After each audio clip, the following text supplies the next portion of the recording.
दोस्तों, एक बार फिर से स्वागत है आप सभी का आपके अपने चैनल स्कॉलर इंग्लिश पर। मेरा नाम है दीपिका कुमावत और मैं इस चैनल पर इंग्लिश सब्जेक्ट टीच करती हूँ। तो आज की इस वीडियो में हम डिस्कस करने जा रहे हैं द हिंदू एडिटोरियल का वोकैब एनालिसिस। आशा करती हूँ कि आप इन सेशंस के साथ रेगुलरली जुड़ रहे हैं और इनका बेनिफिट भी उठा रहे हैं। इन सेशंस का मकसद है आपकी वोकैब पावर को और ज़्यादा इन्हांस करना।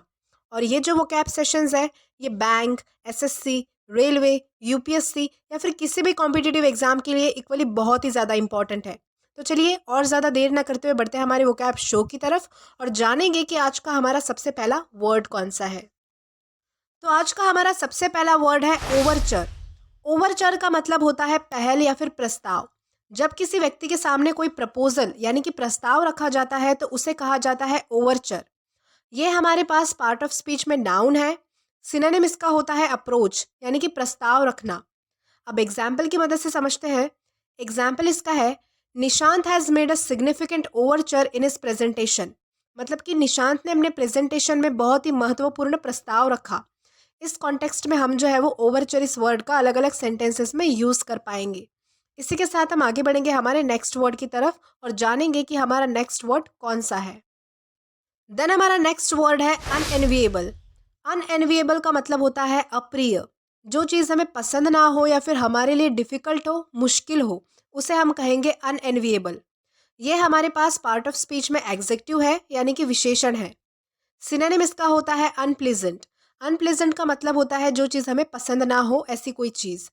एंटोनिम इसका होता है एनविएबल या फिर डिज़ायरेबल, यानी कि जो चीज़ हम पसंद करते हो, जो चीज़ हमें पसंद हो ऐसी कोई चीज़। अब एग्जाम्पल की मदद से समझते हैं। एग्जाम्पल इसका है Riya is scared of rats and she think it to be unenviable. यानी कि रिया को चूहों से डर लगता है और चूहे उसे नापसंद है, ये बात वो स्वीकार करती है। इस कॉन्टेक्स्ट में हम जो है वो अनएनविएबल इस वर्ड का यूज़ कर पाएंगे। इसी के साथ हम आगे बढ़ेंगे हमारे नेक्स्ट वर्ड की तरफ। देन इसके बाद हमारा वर्ड है कॉन्ग्रीगेट। कॉन्ग्रीगेट का मतलब होता है एकत्रित होना या फिर जमा होना। ये हमारे पास पार्ट ऑफ स्पीच में वर्ब है यानी कि क्रिया है। सिनोनिम इसका होता है असेंबल या फिर गैदर, यानी कि एकजुट होना, एकत्रित होना या फिर जमा होना। एंटोनिम इसका होता है डिस्पर्स। डिस्पर्स का मतलब होता है बिखर जाना, अलग होना। अब एग्जाम्पल की मदद से समझते हैं। एग्जाम्पल इसका है the people have congregated for Ramzan prayer. मतलब कि रमज़ान की प्रेयर के लिए, रमज़ान के लिए जो है वो बहुत सारे लोग इकट्ठा हुए, एकत्रित हुए, एकजुट हुए। इस कॉन्टेक्स्ट में हम जो है वो कॉन्ग्रीगेट इस वर्ड का यूज़ कर पाएंगे। इसी के साथ हम आगे बढ़ेंगे हमारे नेक्स्ट वर्ड की तरफ और जानेंगे कि हमारा नेक्स्ट वर्ड कौन सा है। देन हमारा अगला वर्ड है फ्लाउंडर।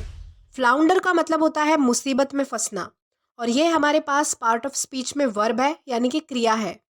सिनोनिम इसका होता है स्ट्रगल। स्ट्रगल का मतलब होता है संघर्ष करना और एंटोनिम इसका होता है प्रॉस्पर। प्रॉस्पर का मतलब होता है सफल होना। अब एग्जाम्पल की मदद से समझते हैं। एग्जाम्पल इसका है the ship floundered deep in the sea. मतलब कि समुंदर में जो जहाज है वो डूब रहा था, एक तरीके से मुसीबत में फंस चुका था। इस कॉन्टेक्स्ट में हम जो है वो फ्लाउंडर इस वर्ड का यूज़ कर पाएंगे। देन हम देखेंगे हमारा नेक्स्ट वर्ड। देन हमारा वर्ड है वसीफरस। वसीफरस का मतलब होता है चिल्लाने वाला। कोई चीज़ चिल्लाकर बोलना या फिर अपने ओपिनियन चिल्ला चिल्ला कर रखना, उसे हम कहेंगे वसीफरस। ये हमारे पास पार्ट ऑफ स्पीच में एग्जेक्टिव है यानी कि विशेषण है। सिनोनिम इसका होता है वेहेमेंट या फिर आउटस्पोकन। वेहेमेंट का मतलब होता है जोरदार, यानी कि कोई चीज़ जो है वो जोर से बोलना, जोर से करना कोई भी चीज़। और आउटस्पोकन का मतलब होता है चिल्लाना, बड़ी आवाज़ में बोलना, लाउड आवाज़ में बोलना। एंटोनिम इसका होता है साइलेंट या फिर क्वाइट। अब एग्जाम्पल देखते हैं। एग्जाम्पल इसका है he was making a demand vociferously. यानी वो ज़ोर ज़ोर से चिल्लाकर अपनी डिमांड बता रहा था, अपनी बात रख रहा था। इस कॉन्टेक्स्ट में हम जो है वो वसिफरस इस वर्ड का यूज़ कर पाएंगे। इसी के साथ हम आगे बढ़ेंगे हमारे नेक्स्ट वर्ड की तरफ। देन हमारा अगला वर्ड है जायरेशन। जायरेशन का मतलब होता है घुमाव। जब कोई चीज़ सर्कुलर मोशन में कॉन्स्टेंटली घूमती है तो उसे हम कहेंगे जायरेशन। ये हमारे पास पार्ट ऑफ स्पीच में नाउन है। सिनोनिम इसका होता है रोटेशन या फिर स्पिनिंग, यानी कि गोल गोल घूमना, सर्कुलर मोशन में घूमना। एग्जाम्पल इसका है the constant gyration resulted in dizziness. यानी कि लगातार घूमने के कारण चक्कर आने लगे। इस कॉन्टेक्स्ट में हम जो है वो जायरेशन इस वर्ड का यूज़ कर पाएंगे। इसी के साथ हम आगे बढ़ेंगे हमारे नेक्स्ट वर्ड की तरफ। देन हमारा नेक्स्ट वर्ड है किंग्लोमेरेट। इसे हम जो है वो किंग्लोमेरेट प्रोनाउंस करेंगे, जिसका मतलब होता है संगठन, एकत्रित होना या फिर कोई ग्रुप। लेकिन ये ऐसा ग्रुप होता है या फिर ऐसा समूह होता है जो कई और छोटे छोटे ग्रुप से बना होता है, और वो छोटे समूह अपनी इंडिविजुअल आइडेंटिटी भी मेंटेन करते हैं। इसीलिए हम इसे कहेंगे किंग्लोमेरेट। ये हमारे पास पार्ट ऑफ स्पीच में नाउन है। सिनोनिम इसका होता है कंबाइन या फिर ग्रुप। अब एग्जाम्पल देखते हैं। एग्जाम्पल इसका है, an American conglomerate holds a major share in the company. मतलब एक अमेरिकी समूह, एक अमेरिकी ग्रुप का कंपनी में बड़ा हिस्सा है। इस कॉन्टेक्स्ट में हम जो है वो किंग्लोमेरेट इस वर्ड का यूज़ कर पाएंगे। तो अब हम आगे बढ़ेंगे और देखेंगे हमारा नेक्स्ट वर्ड कौन सा है। देन हमारा वर्ड है चैरी। चैरी का मतलब होता है होशियार, सावधानी बरतना। किसी अनवांटेड चीज़ पे कुछ इन्वेस्ट करने से पहले 1000 बार सोचने वाले व्यक्ति को हम कहेंगे चैरी। ये हमारे पास पार्ट ऑफ स्पीच में एग्जेक्टिव है, यानी कि विशेषण है। सिनोनिम इसका होता है कॉशियस। कॉशियस का मतलब होता है सावधानी बरतने वाला। और एंटोनिम इसका होता है हीडलेस। हीडलेस का मतलब होता है बेपरवाह, यानी कि जो कोई भी काम करने से पहले सोचता ना हो, ऐसा कोई व्यक्ति। अब एग्जाम्पल देखते हैं। एग्जाम्पल इसका है, Rohan is chary to spend money on unwanted things. मतलब कि रोहन जो है वो कोई भी फिजूल खर्ची करने से पहले या फिर किसी भी चीज़ पे इन्वेस्ट करने से पहले जो है वो सावधानी बरतता है, होशियार रहता है और बहुत ज़्यादा सोचता है। इस कॉन्टेक्स्ट में हम जो है वो चैरी इस वर्ड का यूज़ कर पाएंगे। इसी के साथ हम आगे बढ़ेंगे हमारे नेक्स्ट वर्ड की तरफ और देखेंगे कि हमारा नेक्स्ट वर्ड कौन सा है। देन हमारा नेक्स्ट वर्ड है इंडोमिटेबल। इंडोमिटेबल का मतलब होता है अदम्य, यानी जिसे हरा पाना या फिर पराजित करना मुश्किल हो, उसे हम कहेंगे इंडोमिटेबल। ये हमारे पास पार्ट ऑफ स्पीच में एग्जेक्टिव है, यानी कि विशेषण है।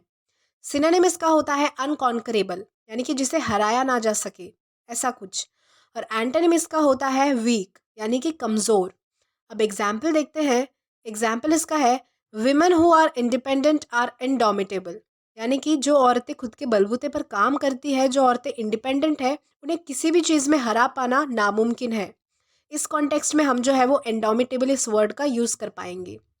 इसी के साथ हम आगे बढ़ेंगे और जानेंगे कि हमारा नेक्स्ट वर्ड कौन सा है। देन हमारा वर्ड है एगनाइज। एगनाइज का मतलब होता है पीड़ा देना, कष्ट देना या फिर परेशान होना, उसे हम कहेंगे एगनाइज। ये हमारे पास पार्ट ऑफ स्पीच में वर्ब है, यानी कि क्रिया है। सिनोनिम इसका होता है हैरोविंग। हैरोविंग का मतलब होता है दुख या फिर पीड़ा। अब एग्जाम्पल देखते हैं। एग्जाम्पल इसका है, Nia is agonisingly distressed due to constant work pressure.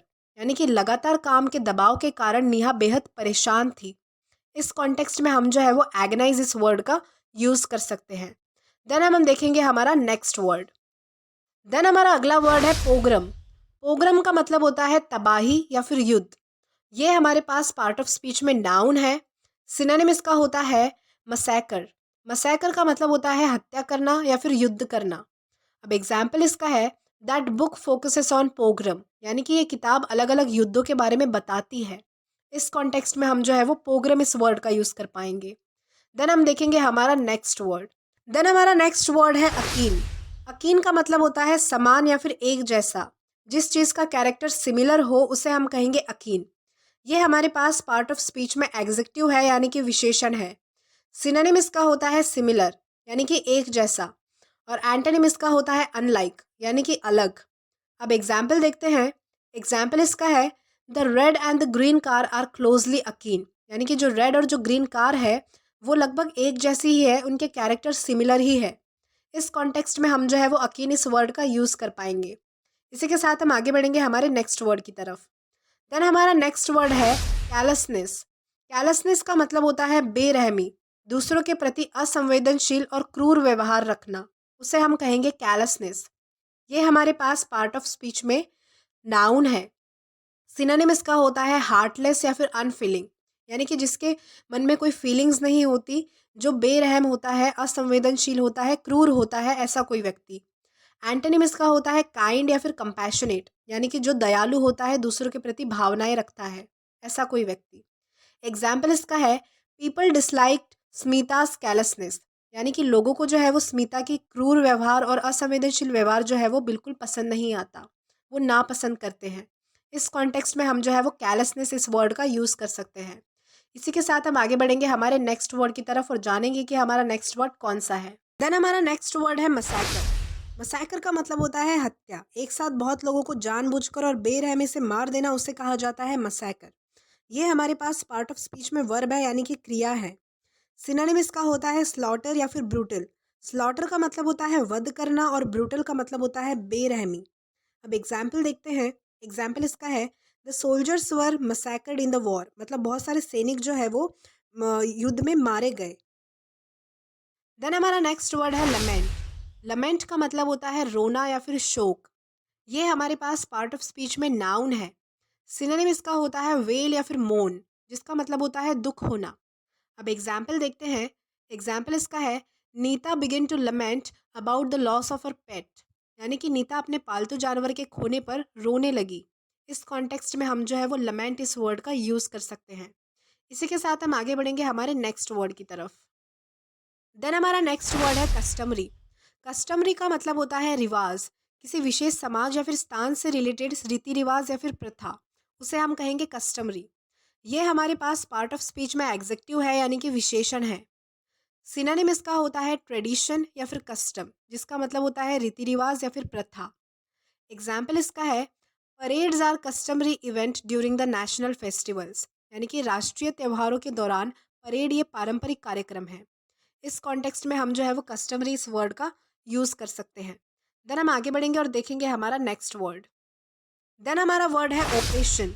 Operation का मतलब होता है उत्पीड़न, किसी के साथ क्रुएल्टी से बर्ताव करना या फिर किसी व्यक्ति का शोषण करना, उसे हम कहेंगे ऑपरेशन। ये हमारे पास पार्ट ऑफ स्पीच में नाउन है। सिनोनिम इसका होता है अब्यूज़, यानी कि शोषण करना। एंटोनिम इसका होता है फ्रीडम। अब एग्जाम्पल देखेंगे। एग्जाम्पल इसका है the people of the country are suffering under operation, यानी कि देश की जनता शोषण और जुल्म सह रही थी। इस कॉन्टेक्स्ट में हम जो है वो इस वर्ड का यूज़ कर पाएंगे। देन हम आगे बढ़ेंगे हमारे नेक्स्ट वर्ड की तरफ। देन हमारा अगला वर्ड है डिबिलिटेट। डिबिलिटेट का मतलब होता है दुर्बल या फिर कमज़ोर।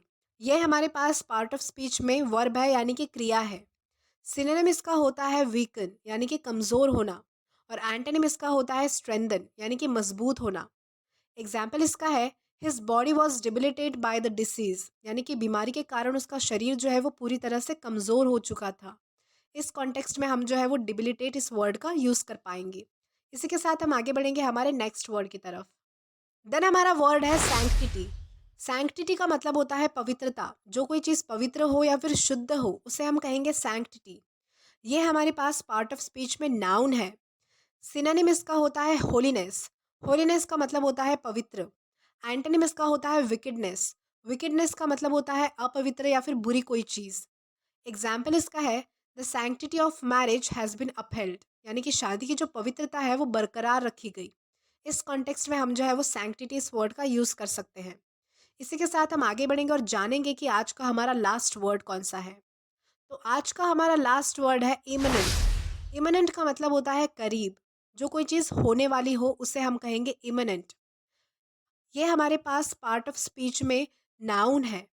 सिनोनिम इसका होता है क्लोज, यानी कि करीब, और एंटोनिम इसका होता है रिमोट, यानी कि दूर।